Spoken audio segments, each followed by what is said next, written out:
But as it is written, eye hath not seen, nor ear heard, neither have entered into the heart of man the things which God hath prepared for them that love him. But God hath revealed them unto us by his Spirit. When we think about the kingdom, most brothers think of like the small, minute terms. No, but the vastness of the kingdom, the greatness of the kingdom, dealing with the knowledge, wisdom, understanding, and the information alone that we're going to receive when we get to the kingdom. That's on a whole nother level.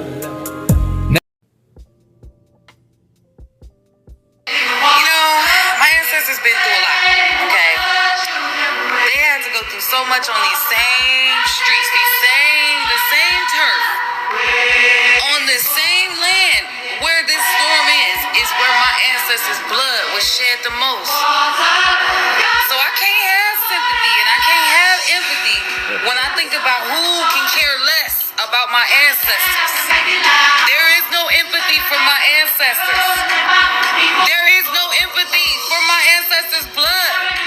So how can I feel empathy?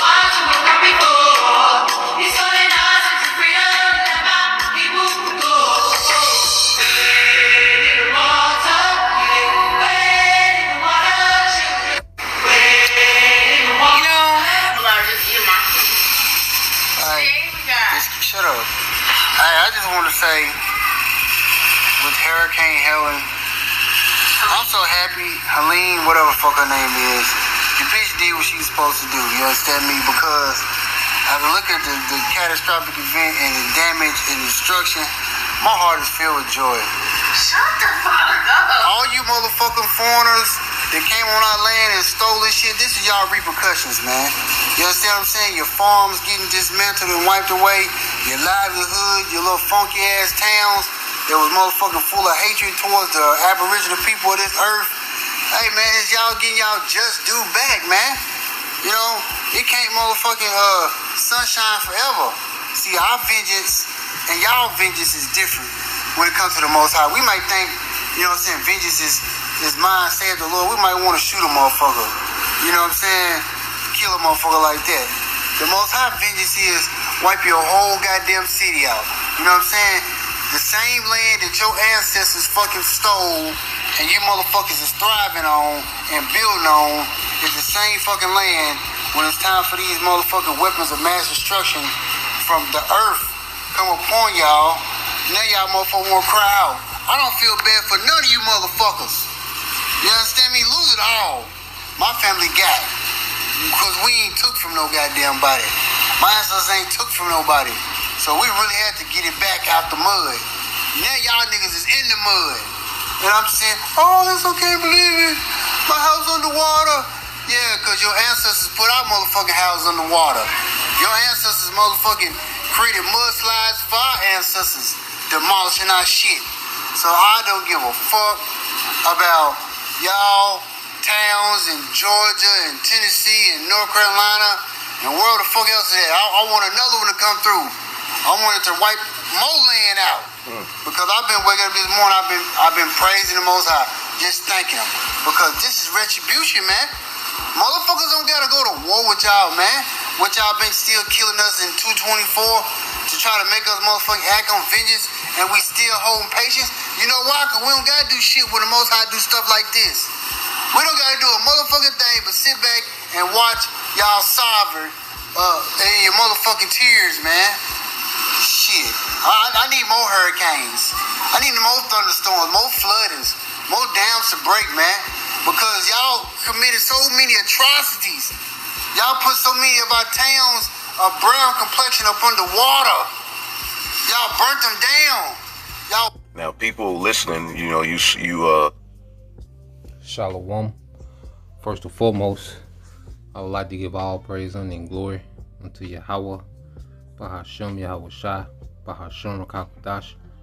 Double honors unto the apostles and the elders of GMS, whom rule well, teach well, being great examples towards younger brothers. And peace and blessing salutations to the whole elect out there pushing his word and truth and in sincerity across the four winds. In the name of Yahweh Bahashem Yahweh Shai, pushing to get up out of here. Shalom to the whole elect, the believers, the listeners, whom have came back to the obedience of the scriptures through faith in Yahweh Bahashem Yahweh Shai. All right. And what I want to get into today, is address a lesson done by the beloved elder brother Yasha Wamba, all right, the head of GMS Dallas Camp, all right, which is Chandler's Remnant Save 144. Subscribe to be edified. Okay. And I'm responding to his lesson, miserable are the cities miserable are the cities where we serve captivity, which that's a precept, paraphrasing of a precept, okay, in the book of Baruch, the 4th chapter, because what we're witnessing is the judgment of the Lord open up more and more in the earth, and the Lord's judgment, okay, is not random, as he jacks, our people up, on a daily basis. He jacks these Edomites up and these other nations, man. Everything it goes back to Yahweh B'Shem Yahushua, okay, judging, whether it's through the left hand or whether through the right. Okay, we know the Heavenly Father, is the orchestrator of all the judgment that we see in the earth. Okay, matter of fact, let's get some precepts, and then we're gonna address, what this guy was saying. I don't know exactly. Well, of course we know he's an Israelite. He's saying the Most High. All right, but the mindset that he's in, which he was on point. And he spoke about us not going to wage war on these devils, but the Most High judging these devils, man. And this is what we preach. Okay, that these devils' judgment is gonna come from on high. All right, from Yahweh B'Shem Yahushua. So let's get a couple precepts. Okay, now let's go here to Amos 3. Okay, in 6 it says, shall a trumpet be blown in the city, and the people not be afraid? Shall there be evil in the city, and the Lord have not done it? And let's read this in NLT. When the ram's horn blows a warning, shouldn't the people be alarmed? Does disaster come to a city unless the Lord planned it? Okay, so Yahweh B'Shem Yahushua, okay, he the one that orchestrates everything that we see, man, whether in blessing or disaster. Okay, nothing happens, okay, unless the Lord ordains it, man. All right, and this is something, this is a perspective that you will never get, okay, from plantation Christianity, man. Those anti-messiahs. All right, verse 6 it says, verse 7 in the NLT, indeed the sovereign Lord never does anything until he revealed his plans to his servants, the prophets, man. And we spoke on these things, man. Okay, we spoke, our apostles, okay, and elders, their elders, okay, been speaking on these things, and now we seen these things speak.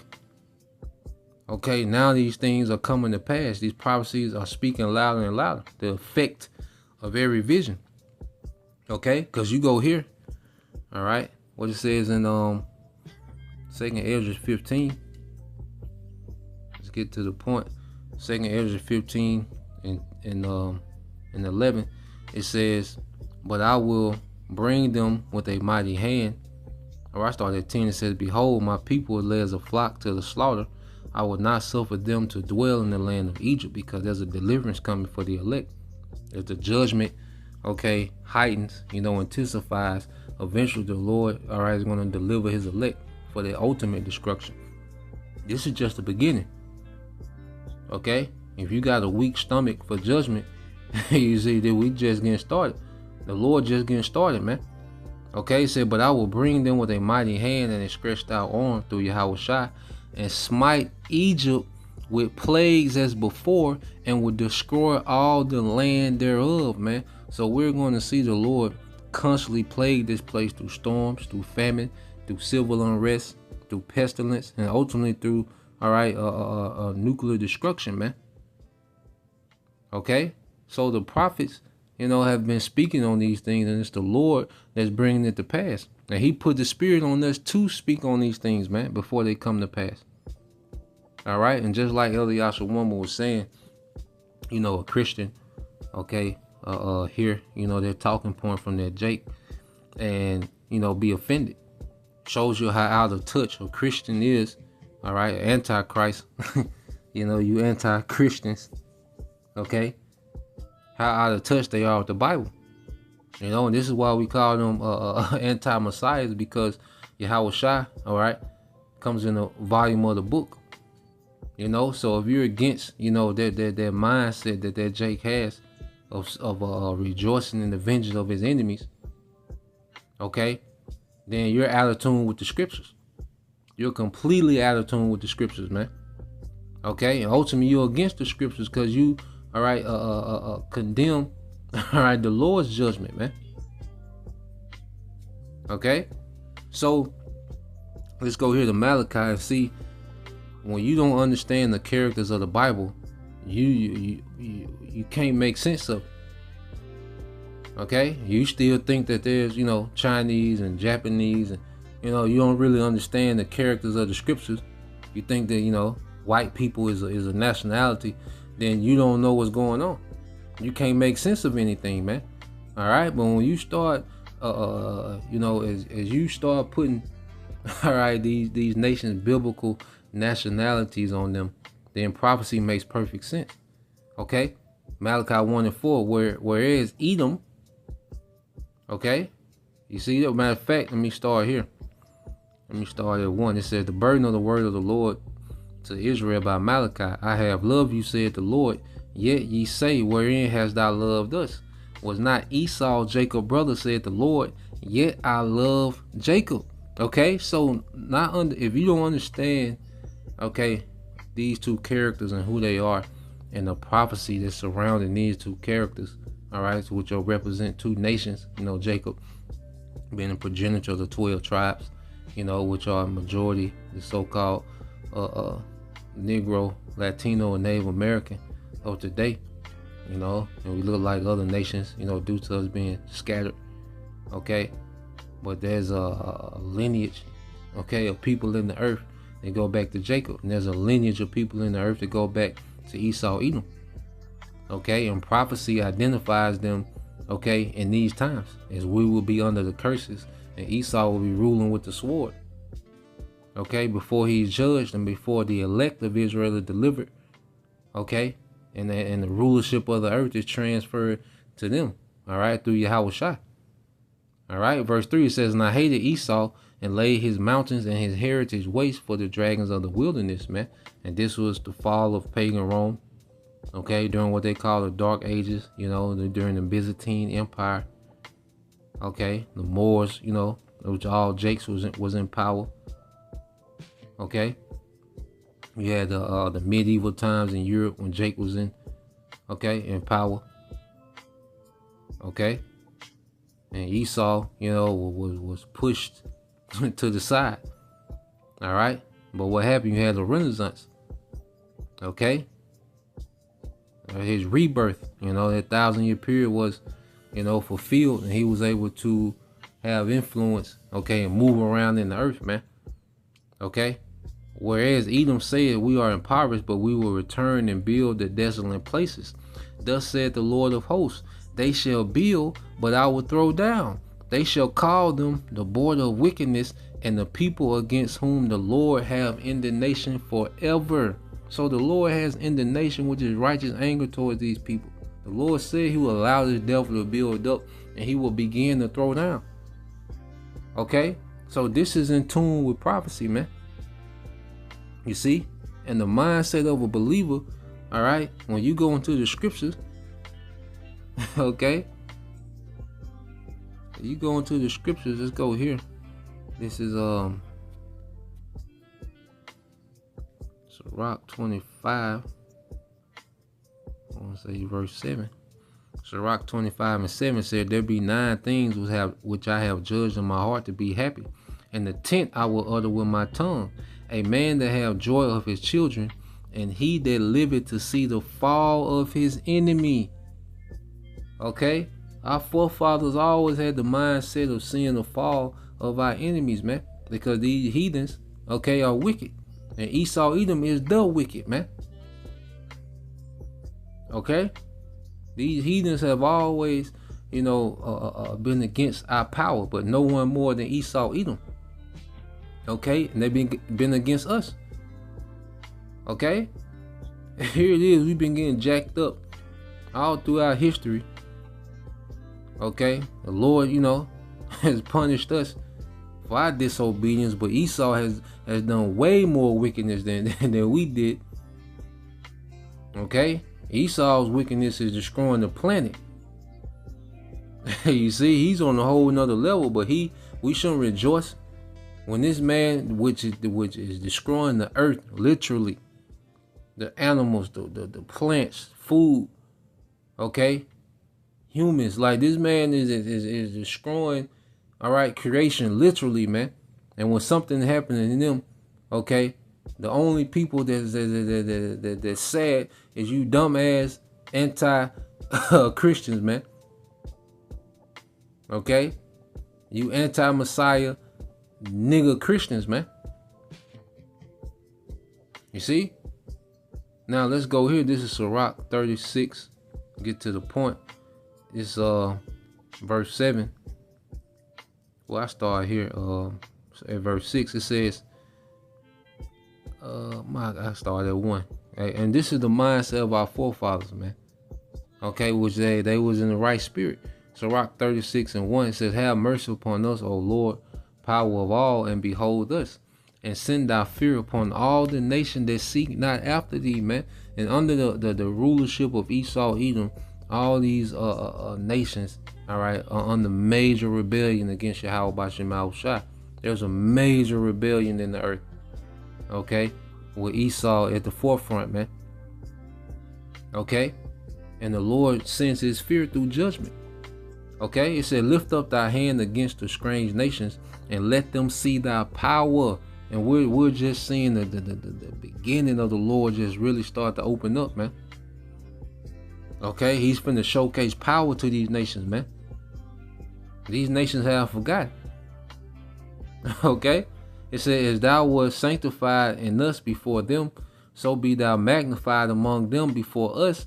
And let them know thee as we have known thee, that there is no power but only thou, O power, man. And these heathens, beginning with Esau, Edom, okay, because Esau boasts himself as a god in the earth. The nation have feared him for the longest. They look to him, okay, of how to be in the earth, which is complete rebellion against righteousness, man. Okay, and that's why these nations are going to that 1,000-year captivity, a harsh, rigorous captivity for following, all right, the wicked Esau, Edom. So this is just the beginning. Verse 6, it says, show new signs and make other strange wonders. Glorify thy hand at thy right arm, which is Yahushua, that they may set forth thy wondrous works, man, because Yahushua is going to be the ultimate showcase of the Heavenly Father's power in the earth, man. When those chariots come back, when Yahushua himself and those angels enter into this realm, that's going to be the peak of the Lord showing his wrath towards this earth, man. Okay, I say this is just the beginning.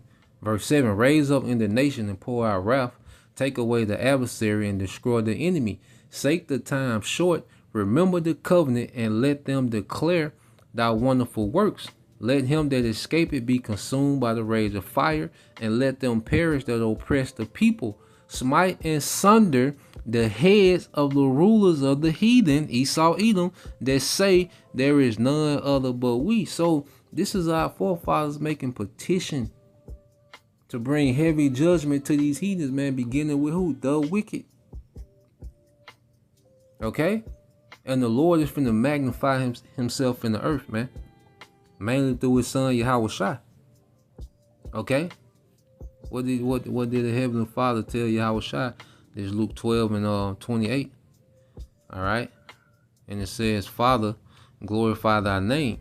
Then came there a voice from heaven saying, I have both glorified it and will glorify it again. And how does the Lord glorify his name? Okay? This is Psalms 9 and 16. Okay? In Psalms 9 and 16, it said, the Lord Yahweh B'Shem Yahushua is known by the judgment which he executed. Okay? So the Lord is known by his judgment in the earth, man. He made a reputation for himself in Egypt. He made a reputation for himself with Sodom and Gomorrah. Okay? When he flooded the earth. You see?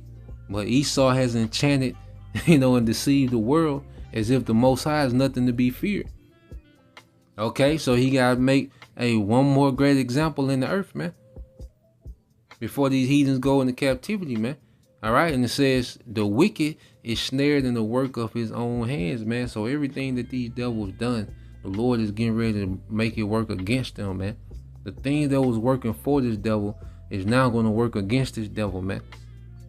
All right, until he's, his kingdom is obliterated, okay, and he's in captivity, man. Okay, so let's go here. Let's get one more. All right, and this is the New Testament, because Christians, they hate the Bible altogether, but they especially hate the Old Testament. Well, let's go to the New and see that their mindset still, remain. 2 Thessalonians 1:6, seeing it is righteous, all right, seeing it is a righteous thing with the Most High to recompense tribulation to them that trouble you. Okay, and who has been the biggest antagonist against us as a people, okay, throughout existence, man? These devils. Okay, Esau, Edom. All right, but it's a righteous thing with the Heavenly Father to pay them back for what they done, because these devils, they take everything too far, and they're at war without power. They're in the all-out rebellion. Okay, in the earth, man, they're leading the biggest rebellion the earth has ever seen. Okay, verse 7 says, until you who are troubled rest with us, and this is what we tell our people. Ain't no sense of marching and protesting and trying to get militant with the devil. There's no victory in that. Okay, crying to the devil to do right. Nah, man. Okay. One thing that's just universally respected is power. Okay, no one respects someone begging. Okay, nah, man. The thing that's reverence universally on every level is power. Okay, and the Lord finna show power. Okay, it says, unto you who are troubled rest with us when the Lord Yahweh Shai shall be revealed from heaven with his mighty angels in flaming fire, taking vengeance on them that know not the Most High and that obey not the gospel of our Lord Yahweh Shai of Mashiach, man. Okay, there's great judgment coming, and Lord will, if I can put this link in the cause this is what he's talking about. Now you go here. I just added our rotters. I can add it to the end of this video. Okay, so I just added to the end of this video our rotters, which is the evil history of flooding black towns. Okay, which is about 16 minutes. It's a good watch. I did a lesson on it before, but just put it on there. Hey, we testifying against this devil, man. Okay, and yes, we praise Yahweh Bashim Al Shai for dismantling the kingdom of the wicked. Esau, Edom, man. Okay, and anyone else that's against, righteousness, man. Anyone that's against our power, hey, may Yahweh Bashim Al Shai judge accordingly, man. Okay, we don't have to do anything. We don't have to. We don't need one bullet. Okay, so Lord will, you brothers and you sisters edify till the next time I say shalom. Imagine living in a thriving black community where you could find refuge from discrimination and violence in the days when racism was at its peak. Such communities existed in the United States during segregation, and at least 200 of them were established by 1888. But as time passed, many of these communities disappeared from the map, completely erased from history. You may ask, how is that even possible? Why were these towns deliberately hidden and erased? And what can we learn from this dark and troubling part of American history? In this video, we will reveal some of the major black towns now hidden underwater or transformed into something else, and their black inhabitants displaced.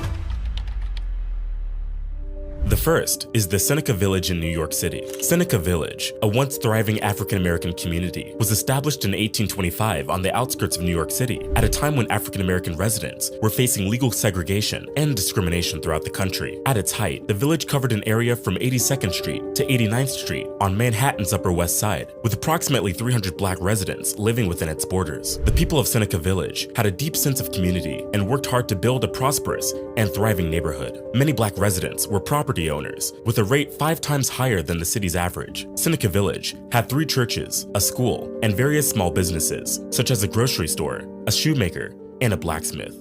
However, the residents of Seneca Village faced many challenges, including discriminatory laws that restricted their freedoms and opportunities. As the city of New York began to expand and urbanization took hold, many wealthy New Yorkers sought to improve the area by creating a large park, which is now known as Central Park. In 1855, the New York State Legislature passed the Act to lay out a public park in the city of New York, which authorized using the eminent domain to seize land to create Central Park. The residents of Seneca Village were accused of being a public nuisance and were forced to leave their homes to make way for the park's construction. The community was disbanded by 1857, and the residents were forced to relocate somewhere else, mainly to Manhattan's Lower East Side. The erasure of Seneca Village is one of many examples of systemic racism and forced displacement of black communities throughout American history. The people of Seneca Village had built a thriving and prosperous community against all odds, only to be pushed aside by the government and the wealthy elite. The loss of Seneca Village was a traumatic event for the African American residents who were forced to leave their homes and businesses behind. Today, the only remnant of Seneca Village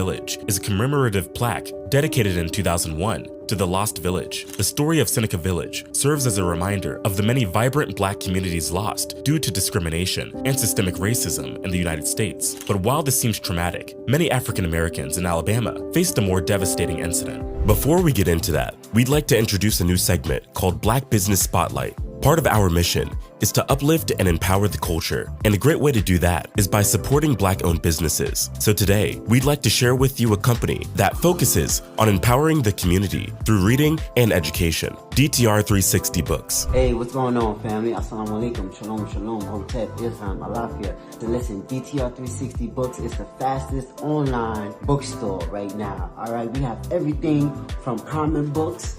All right, we have everything from history books. That's right, we got this bad boy. And we have everything like health books, and we got children books, religious books. Listen, anything, you name it, we got. All right, definitely. Listen, click the link in the bio, DTR360books.com, and find out what's all the hype about. Listen, a reading people is a rising people. So let's rise, family. You can't go anywhere without proper education.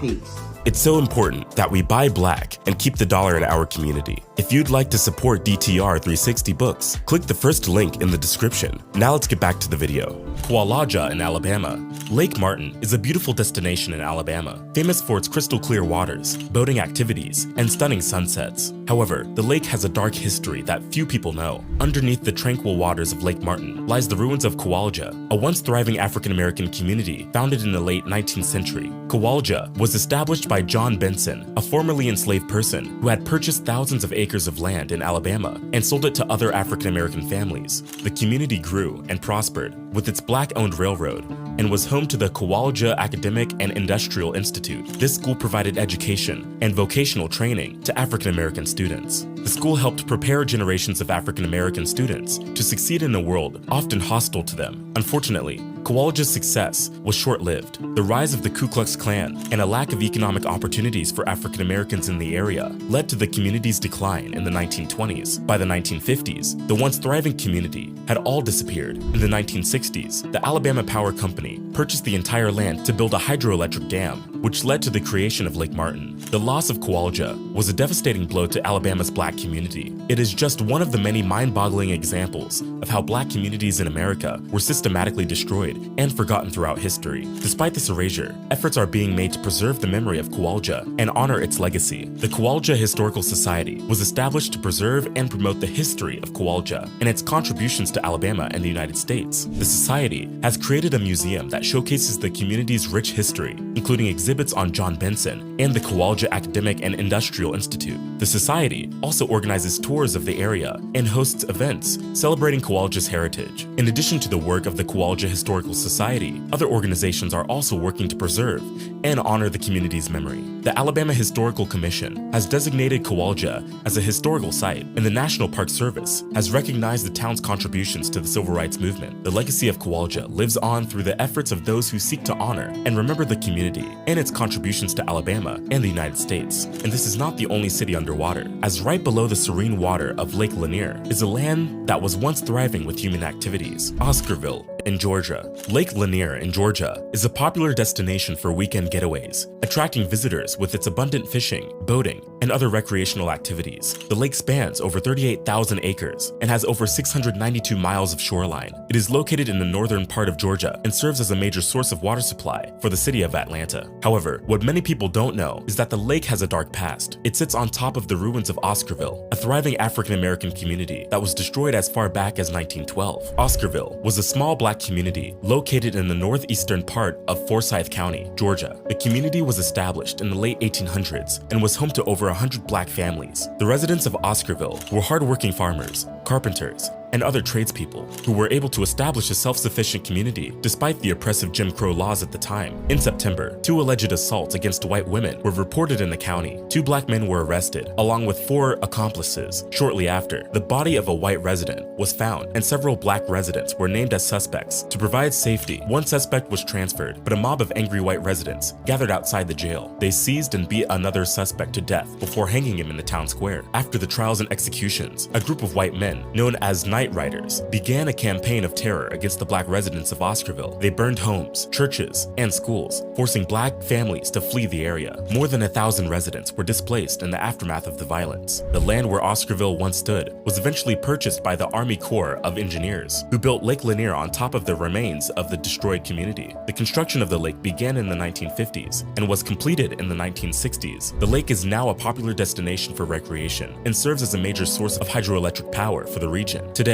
there are reports of eerie occurrences and ghost sightings around the lake, adding to its already haunting history. Many visitors to the lake have reported seeing strange lights, hearing ghostly voices, and feeling a sense of unease in certain areas. Some believe that the ghosts of the former residents of Oscarville are still present at the lake, haunting the place where their homes and communities once stood. The story of Oscarville and its destruction is a horrifying example of the violence and depression encountered in African-American communities throughout American history. However, efforts are being made to preserve the memory of Oscarville and honor the lives of those who were lost. The Black Student Union at the University of North Georgia has created a scholarship in the memory of the victims of the Oscarville lynching, and there are ongoing efforts to uncover more information about the community and its history. In recent years, there has been a renewed interest in the history of Oscarville and other similar communities in the South. Organizations like the Georgia Trust for Historic Preservation have worked to document the history of black communities in Georgia and advocate for their preservation. The Forsyth County Historical Society has also taken steps to recognize the history of Oscarville and other lost communities in the area. Despite the efforts to preserve the memory of Oscarville, the community's history remains largely unknown to the general public. Many visitors to Lake Lanier are unaware of the story beneath the water's surface, but it doesn't end here.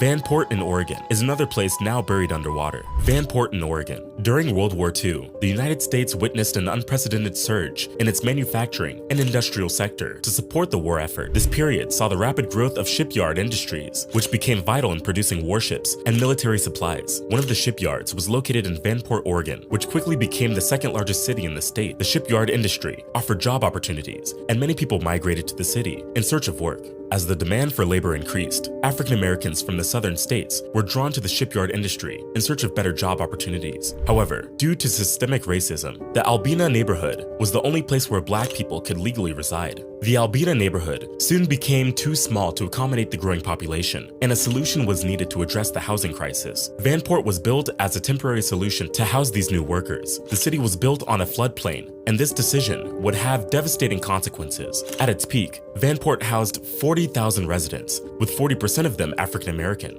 Unfortunately, in 1948, disaster struck the city when the Columbia River flooded the neighborhood. The floodwaters destroyed the town within a day, displacing over 18,500 families, more than a third of whom were Black Americans. The aftermath of the flood exposed the systemic racism that existed in Oregon. White supremacists attempted to keep Black Americans out of the state, and the state legislature passed laws to preserve the state predominantly white. The Oregon Black Exclusion Laws restricted black people from owning property or settling in the state, a practice that continued for several years. Even after the laws were repealed in 1956, the legacy of systemic racism lived on. The former residents of Vanport never forgot their lost community and fought for years to preserve its memory. The Vanport Mosaic Festival is held annually to honor the lives lost and celebrate the city's rich history. The festival showcases the city's diverse cultural heritage and aims to educate people about the history of Vanport. The festival features a variety of events, including live performances, exhibits, and oral histories from former residents. The legacy of Vanport still resonates with the residents of Portland today. The city has a troubled history of racism and segregation, with the African American population facing numerous obstacles, including access to education, housing, and job opportunities. However, in recent years, the city has progressed in addressing these issues. It has launched various initiatives to improve the quality of life for the African American community, including affordable housing, job training, and education programs. The Vanport Mosaic Festival is a testament to the resilience of the former residents of Vanport, who fought to preserve the memory of their lost community. While progress has been made in recent years to address the legacy of systemic racism in Portland,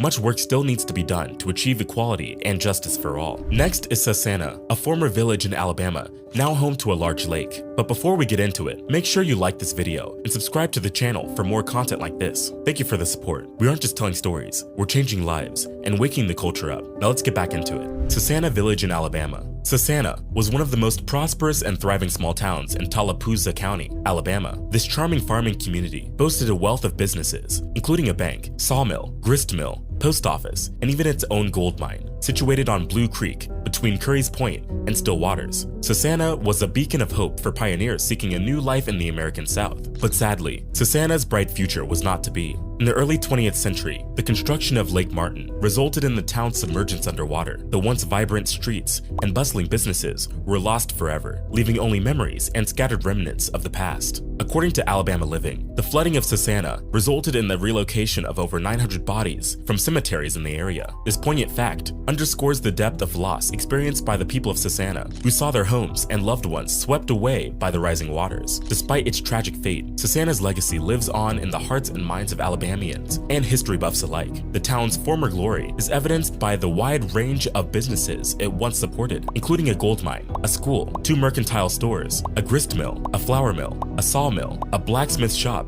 and a church. These varied enterprises served as a testament to the ingenuity and perseverance of the people of Susannah, who built a thriving community from the ground up. And lastly, it is the once vibrant Ferguson Town in South Carolina. Ferguson Town in South Carolina. Ferguson, South Carolina, was once a thriving lumber town, founded in the 1880s by Francis Beadler and Benjamin F. Ferguson. The town was established to support the operations of the Santee River Cypress Lumber Company, which was responsible for harvesting old-growth timber from the Blackwater River wetlands in central South Carolina. The firm owned and controlled over 165,000 acres of land, mainly of bald cypress timber. The founders of the Santee River Cypress Lumber Company were both northern lumbermen from Chicago who saw an opportunity to capitalize on the rich timber resources of the South. They purchased large tracts of land and built a sawmill and a kiln to process the timber into finished products, such as railroad ties and lumber. Ferguson was constructed to house the workers operating the sawmill and other facilities. To attract workers to the town, Beadler and Ferguson invested in the infrastructure of the new village. They built paved streets, provided indoor plumbing, and installed street lighting with coal gas. The company town system was used to exploit workers, who were paid in an untransferable currency that could only be used at the company store. The town's workers and their families depended entirely on the company for their livelihoods, as there were no other sources of employment in the area. Despite exploiting workers, the town of Ferguson thrived for several decades. The sawmills cut wood, and the kiln produced treated wood products, including creosote-infused railroad ties. The post office began operations in 1890, and the town had several businesses, including a bank, a hotel, and a general store. The town's residents had access to various services and amenities, such as a school, a church, and a library. However, the Santee Cypress Company shut down its Ferguson operations in 1915, which led to the town's decline. Workers were laid off, and the post office shut down in 1917. Ferguson became a ghost town, abandoned and forgotten. Over time, the buildings fell into disrepair and were eventually demolished. In the following years, the land that was once Ferguson was repurposed for various projects. The Santee Cooper Power and Navigation Project, which began in 1939, included the construction of the Santee Dam downstream from the Ferguson site. The lake's shallow waters covered most of the town's site, including its streets, buildings, and cemetery. Today, Ferguson is a submerged ghost town that lies beneath the surface of Lake Marion. Despite its disappearance, the legacy of Ferguson lives on. The lumber industry, which was once the town's lifeblood, is still an essential part of the economy of the South, and many companies continue to harvest timber from the region. The town's story is a reminder of the industry's impact on local communities and the importance of fair labor practices. The submerged town is also a unique site for divers and history buffs who can explore the underwater remains of the town. Lake Marion, which covers an area of about 110,000 acres, is a popular spot for fishing, boating, and other recreational activities. The lake is home to various fish species, including largemouth, bass, catfish, and crappie. There are also several campgrounds, picnic areas, and hiking trails around the lake. The lake's proximity to several major cities in South Carolina makes it a popular weekend getaway destination. This video is crazy, but there's so much more history that they don't want you to learn about. The video on the screen is an interesting story that will open your eyes and change your perspective on life. Click on it now to watch. We'll see you over there.